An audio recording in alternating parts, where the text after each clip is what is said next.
할렐루야, 아멘. 이 새벽에도 나오신 성도님들을 주님의 이름으로 환영하고 축복합니다. 우리 찬송가 272장 찬양 드리시겠습니다.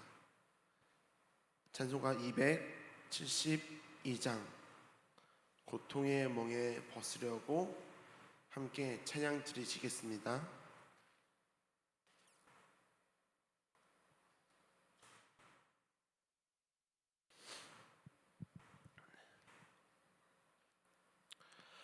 고통의 멍에 벗으려고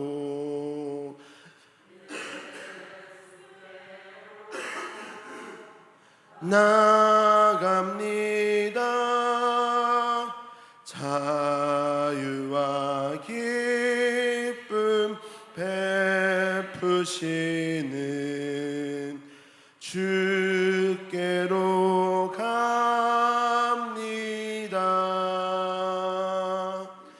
병든 내 몸이 튼튼하고 빈궁한 삶이 구해지며 죄악을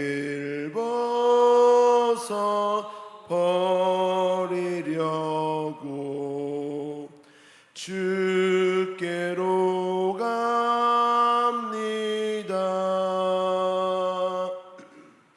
낭패와 실망 당한 뒤에 예수께로 나갑니다. 십자가 은혜 받으려고 주께로 갑니다. 슬프던 마음 위로받고 이 생의 풍파 잔잔하며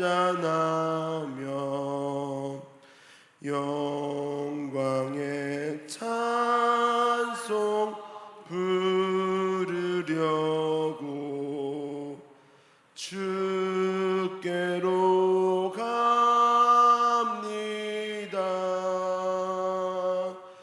교만한 마음을 내버리고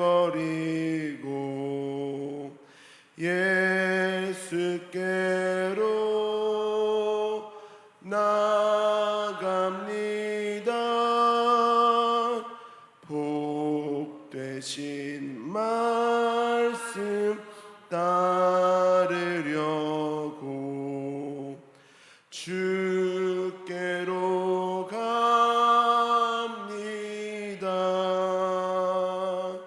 실망한 마음이 몸을 얻고 예수의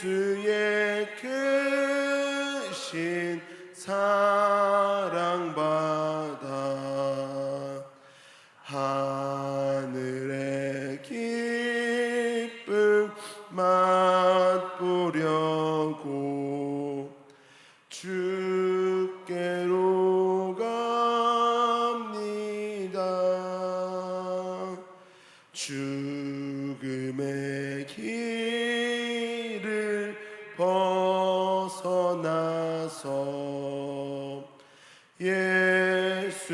예수께로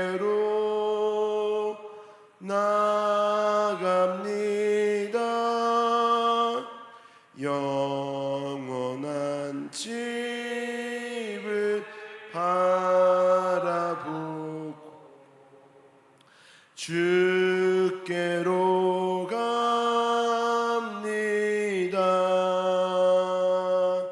멸망의 포구 헤어나와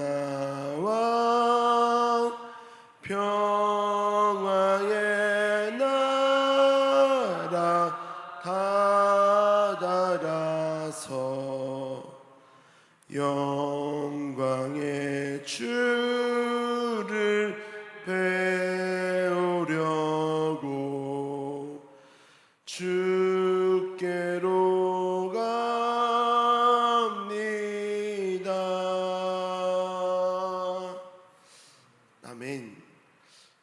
함께 은혜 받으실 말씀은 사사기 20장 26절부터 28절까지의 말씀입니다.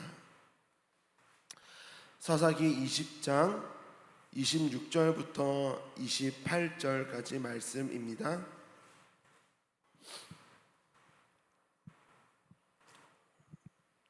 우리 한 절씩 교독하시겠습니다. 이에 온 이스라엘 자손 모든 백성이 올라가 베델에 이르러 울며 거기서 여호와 앞에 앉아서 그 날이 저물도록 금식하고 번제와 화목제를 여호와 앞에 드리고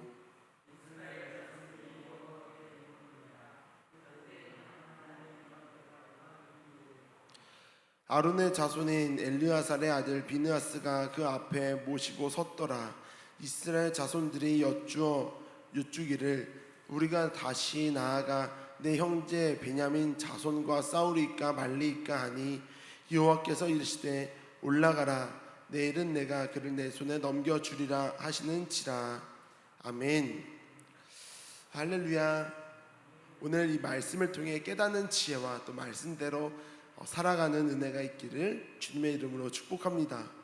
오늘 읽은 이 말씀의 배경이 되는 사건은 베냐민 지파와 11개 지파가 전쟁을 하는 장면입니다. 잘 아시는 것처럼 이 사건의 발단은 사사기 19장부터 이제 시작이 됩니다. 한 레위인과 그 사람의 첩이 기브아라는 성읍에 들어갔는데 기브아 성은 베냐민 지파가 차지하고 있던 성이었습니다. 그런데 그 기브아 지파에 있던 불량배들이 그 첩을 데리고 가서 밤새도록 강간하고 폭행하고 결국 죽게 되는 끔찍한 사건이 발생을 합니다. 이 레위 사람은 이 사건을 그냥 지나갈 수 없다, 이거는 있을 수 없는 일이 일어났다라고 하면서 이 첩의 시체를 조각을 내서 모든 지파의 성에 보냅니다. 그리고 이 일을 어떻게 할 건지 묻습니다. 이 소식을 들은 11개 지파의 사람들은 분노했습니다. 어떻게 이런 일이 발생할 수 있냐고, 어떻게 이런 일이 있을 수 있냐고, 이거는 반드시 심판해야 된다고 분노했습니다. 그리고 장로들이 모여서 회의를 했습니다. 그리고 베냐민 지파에 요청을 합니다. 그 기브아 지파 사람들을 우리에게 내놓으십시오. 그럼 우리가 넘어가겠습니다 요구했는데 베냐민 지파는 그렇게 하지 않고 오히려 나머지 지파들과 전쟁하기를 선택을 합니다. 여기에 주목해야 될 점이 있습니다. 이스라엘 11개의 지파 연합군은 개인의 유익을 위해 싸우려고 한 것이 아닙니다. 하나님의 말씀대로 정의를 지키고 공의를 위해서 전쟁을 선택한 것입니다. 그들은 전쟁 준비를 마치고 하나님께 이렇게 기도합니다. 주님, 누가 가장 먼저 올라가야겠습니까? 그때 하나님이 유다가 먼저 올라가라 라고 말씀하십니다. 이 응답을 받은 그들은 확신했습니다. 하나님께서도 유다 지파가 먼저 올라가라고 하셨으니까 하나님이 허락하신 전쟁이겠구나, 하나님이 우리와 함께 싸워 주시겠구나, 우리는 이미 승리한 싸움이겠구나, 이러한 확신을 가지고 전쟁터로 나아갑니다. 그리고 첫 번째 전쟁이 시작되었습니다. 그러나 그 결과는 참혹했습니다. 첫날 전쟁으로 11개 지파의 연합군은 22,000명의 병사가 죽게 됩니다. 그 당시 22,000명의 숫자라는 어마어마한 숫자였습니다. 승리를 확신하고 나아갔는데 패배한 것입니다. 심지어 기도하고 하나님이 먼저 유다 지파가 올라가라 라고 했는데도 패배한 것입니다. 그리고 나서 날이 저물도록 울며 하나님께 간절히 기도합니다. 우리가 기도가 간절하지 않았나? 더 간절히 기도해보자. 울면서 막 간절히 해가 저물도록 기도합니다. 하나님, 올라가서 싸울까요? 다시 기도합니다. 하나님께서 말씀하십니다. 올라가서 치라. 이번에도 하나님이 응답해 주셨구나. 첫 번째 기도의 응답은 유다 먼저 올라가라 라고만 했지 싸우라고는 안 했잖아. 이번에는 올라가서 치라, 싸우라고 하셨으니까 이번에는 반드시 이길 거야, 그렇게 생각을 하고 두 번째 전쟁이 시작되었습니다. 하지만 두 번째 전쟁에도 처참하게 패배를 하고 18,000명의 병사가 죽게 됩니다. 첫 번째 전쟁과 두 번째 전쟁을 합하면 무려 4만 명의 병사가 죽게 되는 참담한 결과를 맞이합니다. 하나님이 기도에도 응답해 주셨고 올라가서 싸우라고도 하셨는데 왜 이 전쟁은 패배하게 된 것일까요? 분명히 하나님께서 응답해 주셨는데, 우리가 흔히 다윗의 이야기를 보면 다윗은 나가는 모든 전쟁마다 다 승리하게 된 이유를 하나님이 허락하신 전쟁만 나갔기 때문에 전쟁에 나가기 전에 하나님께 기도하고 응답받고 나갔을 때 모든 전쟁에서 다 이겼다라고 우리가 말씀을 통해서 배우지 않았습니까? 근데 이 전쟁은 왜 하나님이 나가서 싸우라고도 하셨는데 패배하게 된 것일까요? 우리가 생각하는 하나님이 응답하셨으니 이긴다, 이 공식이 흔들리고 깨지는 순간이었습니다. 그리고 세 번째 전쟁이 시작됩니다. 이번에는 이스라엘 연합군이 다른 모습을 보이고 있습니다. 먼저 베델에 올라가서 날이 저물도록 금식하며 기도합니다. 그리고 번제와 화목제를 드리며 하나님 앞에 섰고 언약궤가 그곳에 있었고 제사장 비느하스도 하나님의 임재 앞에 있었습니다. 여기에서 상징하고 있는 의미들이 있습니다. 금식하는 것, 하나님, 제가 세상에 눈 돌리지 않고 다른 것에 마음 뺏기지 않고 금식하며 하나님만 바라보겠습니다 라고 하는 의미이고, 번제는 하나님, 내 안에 있는 모든 죄를 회개합니다, 나의 죄를 용서해 주시옵소서라는 회개의 기도이며, 화목제는 하나님과 멀어진 관계, 틀어진 관계를 회복하기 위해서 하나님의 임재를 구하는 기도이며, 언약궤는 하나님의 임재가 나타나는 상징입니다. 하나님의 임재가 나타나는 상징이 우리와 함께 있으니 하나님, 이번에는 반드시 우리 연합군과 함께 해 주시옵소서라고 하는 정말로 하나님만 바라보는, 하나님이 아니면 안 된다는 간절한 기도였던 것입니다. 이제 그들이 하나님께 기도합니다. 오늘 읽었던 28절의 말씀인데요, 우리가 다시 나아가 내 형제 베냐민 자손과 싸우리까 말리까. 하나님은 그들에게 약속하셨습니다. 올라가라, 내일은 내가 그를 내 손에 넘겨주리라. 그리고 그 전쟁에서 이스라엘 연합군은 완전히 승리를 하게 됩니다. 하나님이 원하시는 것은 무엇이었을까요? 이스라엘 연합군은 두 번의 패배 끝에 깨닫게 된 것이 있습니다. 정의를 위해, 옳은 일을 위해 싸우는 것보다 하나님 앞에 온전히 서는 일이 더 중요하구나, 거룩하신 하나님 앞에 나아가기 위해서 나도 거룩해져야 되는구나 라는 것을 아주 처참하게 깨닫게 된 것입니다. 칼빈은 이렇게 이야기합니다. 하나님은 때로 우리를 의로운 싸움에 보내시되 그 싸움이 우리를 낮추시고 정결케 하려는 훈련의 장이 된다. 전쟁을 통해 이스라엘 연합군을 훈련시키신 것입니다.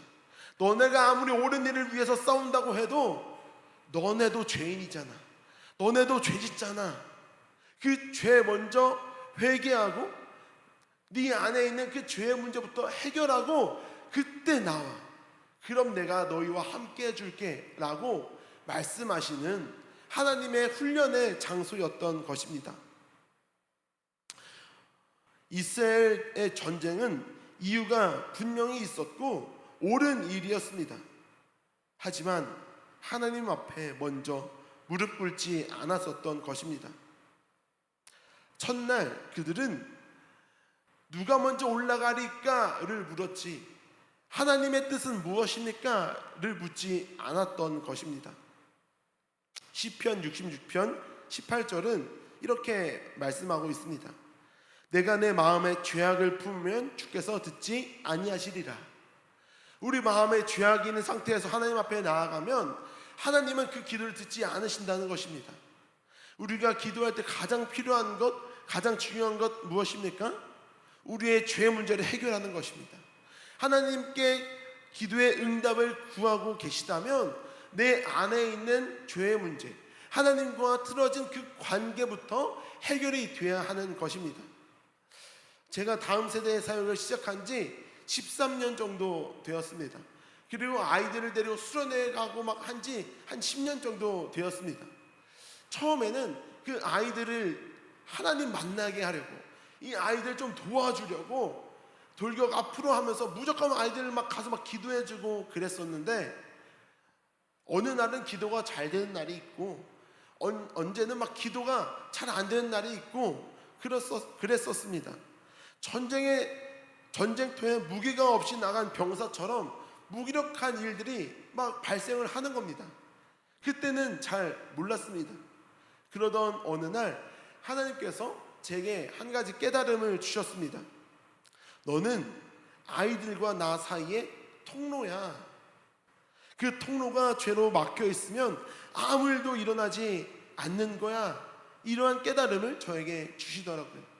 그래서 수련회에 가서 제가 가장 먼저 무릎 꿇고 눈물로 회개 기도를 하기 시작했습니다. 간절히 막 기도하면서 사람들이 보든 말든 여기 학생 수련회인데 전도사님이 왜 그렇게 더 애들보다 더 열심히 기도하냐고 눈치 보일 수도 있었겠지만, 저는 그런 거 신경 쓰지 않고 제가 먼저 더 간절히 하나님께 회개하며 기도했습니다. 그리고 나니까 하나님이 제게 아이들을 보여주시더라고요. 그리고 마치 이제 아이들을 향해서 가라 라고 말씀하는 것 같았습니다. 그리고 나서 가서 아이들을 위해 손을 얹고 막 기도할 때 성령님의 놀라운 일들을 많이 경험을 하게 되었습니다. 이번 수련회도 마찬가지였습니다. 제가 첫날 하나님의 임재를 구하고 하나님의 응답을 구하고 제가 먼저 무릎 꿇고 하나님께 간절히 기도할 때 하나님께서 제게 이제 아이들을 위해서 기도해 줘 하고 아이들을 향해서 보내셨습니다. 그리고 아이들을 위해서 기도할 때 정말 제가 상상할 수 없는 놀라운 일들이 발생을 하게 됩니다. 다음 주일에 여름 사역 보고 예배로 드리는데 아마 아이들이 간증을 준비해서 나누는 시간이 있을 것입니다. 이번 수련 때 아이들이 받은 그 은혜들이 있습니다. 하나님께서 그렇게 역사하셨습니다. 이스라엘 연합군도 마찬가지였습니다. 하나님은 옳은 일을 하는 것보다 먼저 하나님 앞에 정결하고 거룩해지기를 원하시는 것입니다. 여호수아 7장에서도 같은 원리가 나타나지 않았습니까? 아이성과 전쟁을 하는데 이건 그냥 이겠지라고 해서 싸우는데 처참하게 패배를 합니다. 이유가 무엇이었습니까? 아간이 전리품을 훔쳤죠. 우상의 제물에 손을 댔죠. 그래서 제비뽑기를 해서 아간이 나와서 아간을 부르니까 그런 일들을 해서 이 아간과 그의 가족들을 심판하고 회개하고 나니까 하나님이 그 앞길을 다시 열어주신 것을 우리가 말씀을 통해 볼 수 있었습니다. 하나님을 위한 일을 하는 것보다 중요한 것은 번제, 화목제입니다. 우리의 죄를 회개하고 하나님과 틀어진 관계를 다시 세워가는 일인 것입니다. 오늘 우리의 삶에서도 마찬가지입니다. 무엇을 놓고 기도하고 계십니까? 어떤 문제와 싸우고 계십니까? 하나님의 도우심이 필요하시다면 먼저 회개하고 거룩하신 하나님 앞에 온전히 서야 될 줄로 믿습니다. 그래야 하나님께서 저와 여러분을 승리의 길로 인도해 주실 줄로 믿습니다. 오늘 기도하실 때 그렇게 역사하실 하나님을 찬양하겠습니다. 할렐루야. 함께 기도드리겠습니다. 하나님, 우리의 싸움은 혈과 육의 싸움이 아님을 고백합니다.